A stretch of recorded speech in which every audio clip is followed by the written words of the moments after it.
कुलाबा वेधशाळेने महाराष्ट्रासाठी इशारा दिला होता की उष्णतेची लाट येईल आणि कुलाबा वेधशाळेने दिलेल्या इशाऱ्यानुसार आज बीडचं तापमान 44.9 इतकं नोंदवलं गेल्याची माहिती मिळत आहे। या 44.9 तापमानानुसार आपण आज बीडच्या नगर रोड या ठिकाणी आहोत। या नगर रोडवरती अनेक सरकारी ऑफिसेस आहेत। आज सुट्टी आहे, सुट्टी असल्यामुळे इथे गर्दी कमी आहे। मात्र पाठीमागे आपण रोड जो बघतोय या रोडला जी वाहने दिसत आहेत, हा जो शुकशुकाट आहे हा मात्र 100% या ठिकाणी जाणवताना दिसतोय।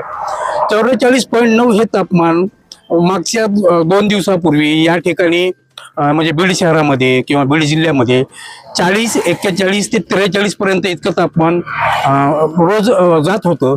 मात्र आजचं तापमान मात्र 45च्या आसपास म्हणजे 44.9 म्हणजे 45 इतकं तापमान आज बीडचं नोंदवलं गेलेलं आहे आणि त्यामुळे सामान्य नागरिकांना या वाढत्या तापमानाचा परिणाम जो आहे तो सामान्य नागरिकावर नक्की होताना दिसत आहे। कारण लहान मुलं असतील, वयस्कर व्यक्ती असतील, या दोन घटकांना या वाढत्या तापमानाचा परिणाम जास्त होताना दिसून येतो आहे। तसेच दुसरी गोष्ट अशी आहे की महाराष्ट्र शासन असेल, प्रत्येक जिल्ह्याचे कलेक्टर असतील किंवा तहसीलदार असतील, यांनी नागरिकांना इशारा दिलेलाच आहे की 12 ते 5 या वेळेमध्ये नागरिकांनी शक्यतो घराच्या बाहेर पडू नये। कारण या तापमानाचा परिणाम थेट मनुष्याच्या आरोग्यावरती होताना दिसून येत आहे। त्यानुसार नागरिक शक्यतो निघत नाहीयेत, परंतु अत्यावश्यक कामासाठी जे बाहेर पडणारे लोक आहेत त्यांना मात्र घराच्या बाहेर पडावंच लागतंय।